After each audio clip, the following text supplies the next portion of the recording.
to day 6 of neck and shoulder stability foundations. Today we're going to start on our hands and knees, so you'll need a mat or a towel or something comfy if you're able to get down on the ground. And we're going to start learning some I, Y, and T variations, which is my personal favorite. Let's grab a mat and we'll get started.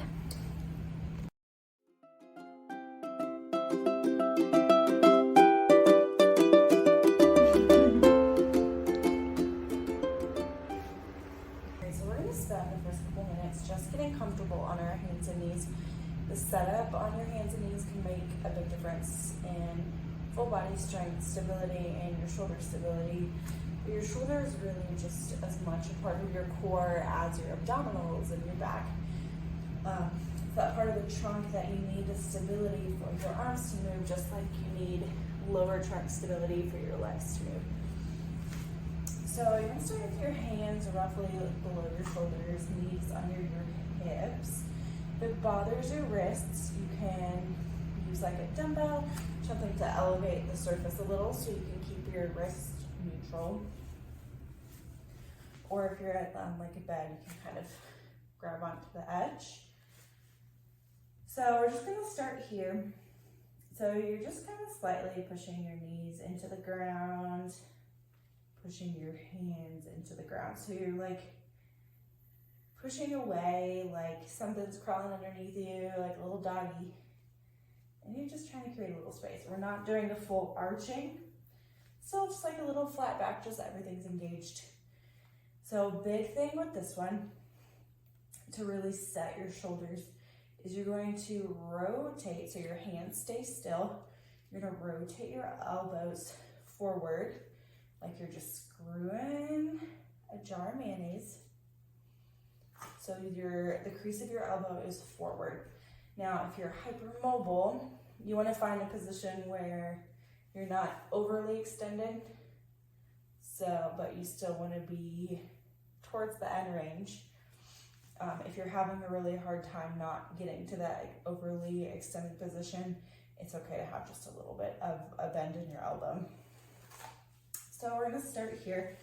The I, Y, and T is going to work on all those muscles in your mid-back that connect to your shoulder blade that also stabilize your neck. We always want to add that little bit of a chin tuck. So from here, even when you're lifting this arm up, this left one is stabilizing. So we're going to do thumb up the whole way. Eyes.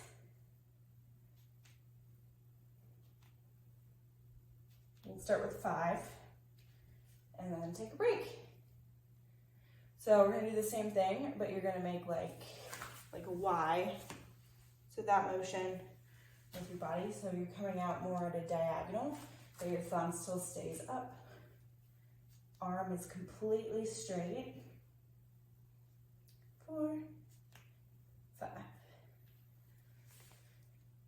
And then we're gonna do a T.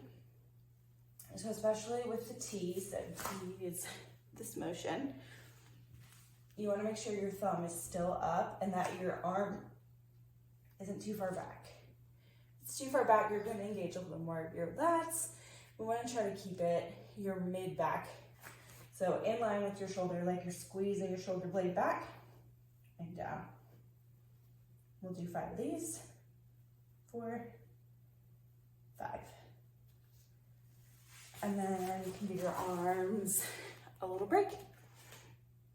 So we'll go through and do 5 of each on the other side. So I'll flip around so you can see. Okay, so we're gonna start with that nice setup position.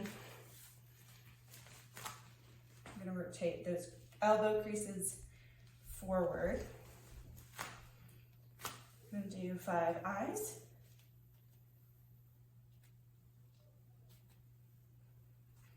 Big thing is really making sure that elbow stays straight the whole way so that you're not just like lifting, you're not doing a bicep curl here.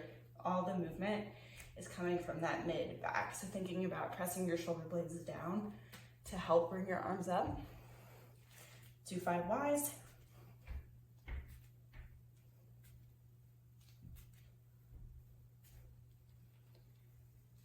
And then we'll do 5 Ts. Getting that nice chin tuck. And 5. All right, so that is just a little introduction to eyes, Ys, and Ts. Take some time and review that if you need to. The goal, I would start with, that was like 1 set of 5. Starting with about 2 sets of 5 is good to work up to. If 1 set was enough, then that's fine too. But continue working on that form and that technique. Really great for mid-back, neck, and shoulder stability. That's one you can incorporate regularly as you start to increase in intensity, maybe get back to the gym. All of that. Tomorrow, we're going to, I'll show you some other variations of the I, Y, and T that are even more intense than this one. So just take some time, make sure you're comfortable with this one before we do the most advanced full version of the exercise. As usual, great job for showing up, and comment how this one felt. I'll see y'all tomorrow.